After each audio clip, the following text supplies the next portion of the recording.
자, 10번, 11번 묶여있는 문제는 보면 10번 문제 같은 경우는 여러분 내용 추론 문제, 그냥 내용을 이해하는 추론 문제예요. 근데 이제 11번 같은 경우는 문맥적 의미 찾기이기 때문에 이런 문맥적 의미를 찾는 문제에 대해서는 여러분 그냥 읽으면서 바로바로 그냥 기억, 니은, 디귿 순서대로 보시면서 하시면 되고요. 그 11번 문제처럼 동일한 문맥적 의미 찾기 문제를 먼저 좀 푸는 방법을 알려드릴게요. 자, 이렇게 보기를 하나 주고 보기에 있는 돌아가다와 가장 유사한 의미를 찾아라. 그럼 이제 할 것. 일단 보기의 단어를 혹은 제시문의 단어를 내가 바꿀 수 있는, 그러니까 그 문맥에 맞게, 물론 문맥에 맞게예요. 저 단어를 문맥에 맞게 내가 바꿀 수 있는 다른 말로 바꿔본다. 그리고 선지들의 단어 중 그 다른 말로 바꾼 것, 그지? 바꾼 말과 가장 잘 어울리는 게 답입니다. 그것이 바로 가장 보기의 단어와 유사한 의미로 쓰인 거예요. 그러니까 만약에 뭐 A라는 단어를 내가 예를 들어 베풀다로 바꿨어. 원래 베풀다라는 단어가 아닌데 내가 문맥상 A라는 단어를 베풀다로 바꾼 거야. 그러면 선지 1, 2, 3, 4번에서도 똑같이 그 A라는 단어들이 나왔을 때 베풀다로 바꿨을 때 가장 적절한 게 동일한 의미의 그 단어가 된다고요. 이해하셨죠? 네, 이렇게 다른 말로 바꿔보는 게 좋아요. 자, 일단 이렇게 설명을 하고 제가 읽어야 여러분이 이해하고 따라올 수 있으니까 푸는 방법 먼저 알려드린 겁니다. 자, 그럼 이제 내용 한번 읽어보도록 할게요. 크로노토프는 그리스어로 시간과 공간을 뜻하는 두 단어를 결합한 것으로 시공간을 통합적으로 이해하기 위한 개념이다. 크로노토프의 관점에서 보면 고소설과 근대소설의 차이를 명확하게 파악할 수 있다. 자, 그럼 지금 고소설, 근대소설의 차이를 다룬 글이겠네요. 이 정도는 서론에서 알고 들어가야 여러분이 읽기가 편합니다. 자, 고소설에는 돌아가야 할 곳으로서의 원점이 존재한다. 그것은 영웅소설에서라면 중세의 인륜이 원형대로 보존된 세계이고 가정소설에서라면 가장을 중심으로 가족 구성원들이 평화롭게 공존하는 가정이다. 고소설에서 주인공은 적대자에 의해 원점에서 분리되어 고난을 겪는다. 자, 지금 고소설 먼저 특징을 이야기하는데요. 돌아갈 곳으로서, 그러니까 지금 있는 곳이 아니라 돌아가야 할 원점이 있대요. 그런데 주인공이 그 원점에서 분리되어 있다는 게 고소설의 특징이래요. 그래서 얘네는 무슨 목표를 갖는다? 상실한 원점을 회복하는 것을 목표로 삼는데요. 고소설은. 그래서 그 이상적 상태로 돌아가는 것이다. 자, 여러분, 그럼 아까 제가 11번 문제 먼저 풀어볼게요. 요거 읽었으니까. 돌아가는 것이다. 자, 이상적 상태로 돌아가는 것이다를 다른 말로, 돌아가는을 다른 말로 여러분 뭘로 바꿀 거예요? 저 같으면 이상적 상태로 다시 가는 거니까 다시 회복. 저는 회복하다 정도로 바꿀 것 같아요. 제가 문제를 풀 때는. 실제 이 문제 제가 처음 봤을 때 회복하다로 바꿔서 풀었거든요. 제가 푸는 방식이에요. 여러분도 똑같이 하시면 됩니다. 그래서 단어를 바꿨어요. 그러면 11번 먼저 띄워놓고 회복하다로 바뀔 수 있는 거 먼저 답을 찾은 다음에 10번 문제 푸시면 돼요. 실제 실전에서도 이렇게 푸시는 거예요. 어휘가 나왔을 때는 어휘 먼저 보시고 그 다음에 답을 찾아놓고 그 다음 내용 문제 푸시는 게 더 좋아요. 자, 그러면 해볼게요. 전쟁은 연합군의 승리로 회복되었다. 이상하죠? 여기 회복되다 하면 이상하죠? 안 어울려요. 그죠? 두 번째, 사과가 한 사람 앞에 2개씩 돌아간다. 2개씩 회복하다? 이상하죠? 그죠? 회복하다. 되다가 아니라 회복하다. 그죠? 연합군의 승리로 회복했다. 이상하고 사과가 2개씩 회복한다. 이상해요. 자, 그는 잃어버린 동심으로 회복하고 싶었다.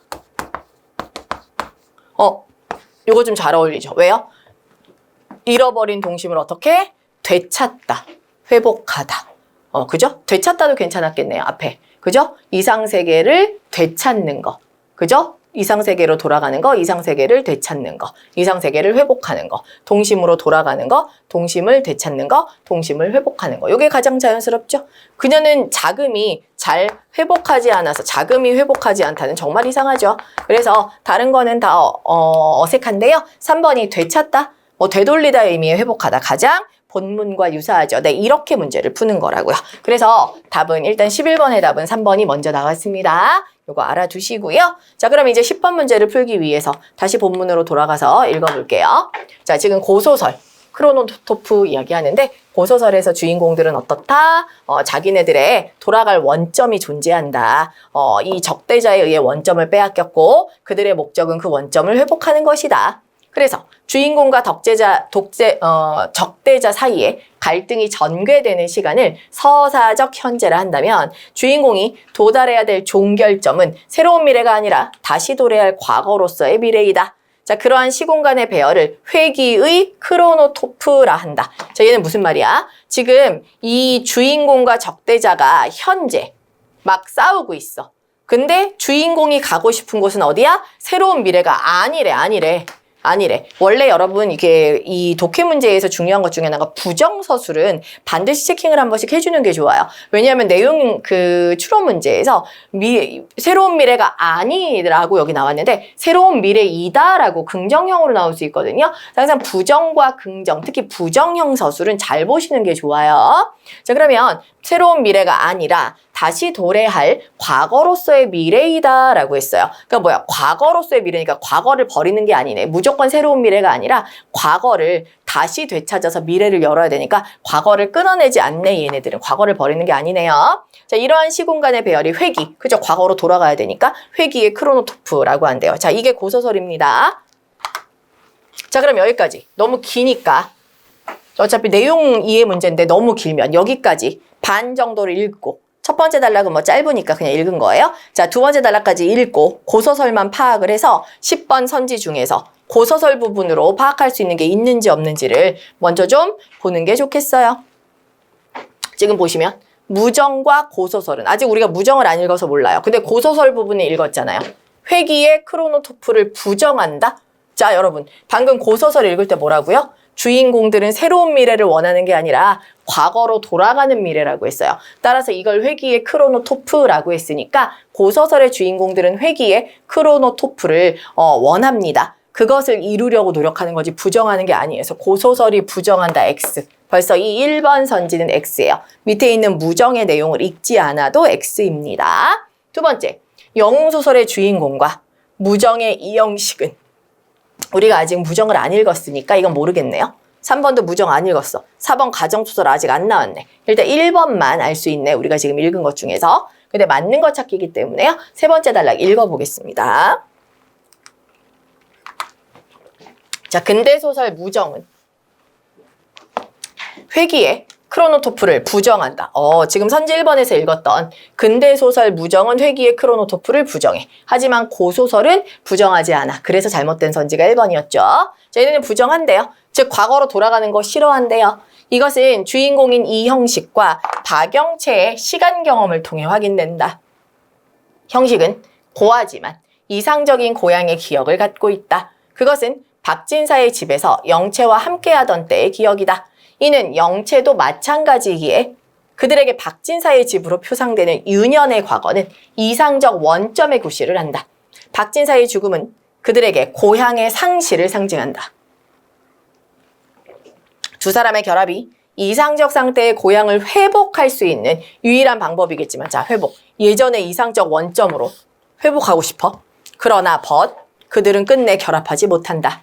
형식은 새 시대의 새 인물이 되어야 한다고 생각하며 과거로의 복귀를 거부한다. 그래서 회귀의 크로노토프를 부정하고 미래로 가고 싶다. 과거로 가는 걸 부정한다는 거예요. 자, 그러면 다 읽었으니까 이제 2번 볼까요? 영웅소설의 주인공과 무정의 이형식은 방금 우리 읽었죠? 그들의 이상적 원점을 상실했다는 공통점을 갖고 있다. 네, 마지막 세 번째 단락에 보시면 세 번째 단락에 보시면 여기 형식.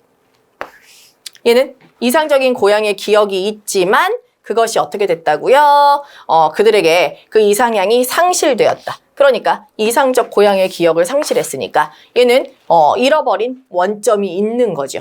그죠? 잃어버린 원점이 있습니다. 자, 그렇다면 여기 지금 형식이 잃어버린 원점이 있는데 우리가 읽은 선지 2번이 영웅소설의 주인공과 무정의 이 형식은 다 이상적 원점을 상실했다는 공통점을 가지고 있다라고 했죠.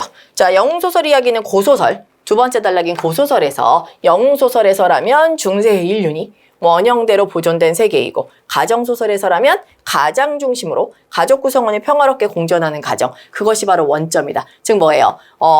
영웅소설에서는 원형대로 보존된 세계, 그죠? 인륜이 원형대로 보존된 세계가 뭐다? 원점. 가정소설은 뭐라고요? 가장 중심의 가족 구성으로 행복한 가정이 이루어지는 게 원점.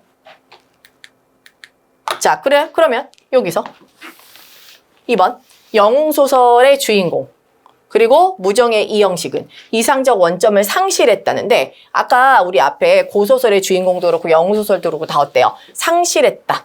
그래서 그들은 뭐예요? 복귀해야 될 원점을 가지고 있다고 했잖아요. 방금 이 형식은 예전에 박영채와 함께 했던 고향에서의 이상적인 원점이 있다고 해서 그걸 잃어버렸어요. 상실했어요. 나왔죠? 박진사의 죽음으로 잃어버렸다고 나왔어요. 근데 방금 앞에 두 번째 단락의 영웅소설에서도 역시나 그죠? 지금 여기 원점이 돌아가야 할 곳으로서의 원점이 존재하는데 영웅소설에서도 가정소설에서도 결국 여기 돌아가야 될 원점이 있다는 얘기니까 모두 다 어떻게 됐다? 네, 잃어버렸다. 원점을 잃어버렸다는 공통점이 있다는 건 맞겠죠? 좋아요. 그럼 맞는 거 찾기니까 답은 2번이 되겠네요. 그죠? 아까 1번 X였죠?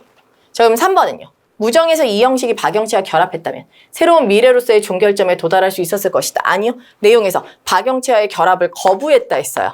왜? 과거로 돌아가는 게 아니라 새로운 미래를 개척해야 되기 때문이다라고 했으니까 주인공 이 형식이 얘랑 결합했다면 과거로 돌아갔을 거야. 그래서 그걸 거부하고 새로운 미래로 나간 거기 때문에 얘랑 결합했을 때 새로운 미래가 아니에요. 도달할 수 없었을 것이다 해야 돼요. 자, 다음에 4번. 가정소설은 가족 구성원들이 평화롭게 공존하는 결말을 통해 방금 앞 두 번째 단락에 있었죠? 가정소설이라면 가족 구성원의 평화로움. 그것이 돌아가야 될 이상적 원점이에요. 그죠? 그 결말을 통해 상실했던 원점으로의 복귀를 거부하는 게 아니라 오히려 긍정, 원하는 거죠. 돌아가고 싶어 하는 거죠. 그죠? 그래서 답은 2번이라고 하는 게 맞겠죠?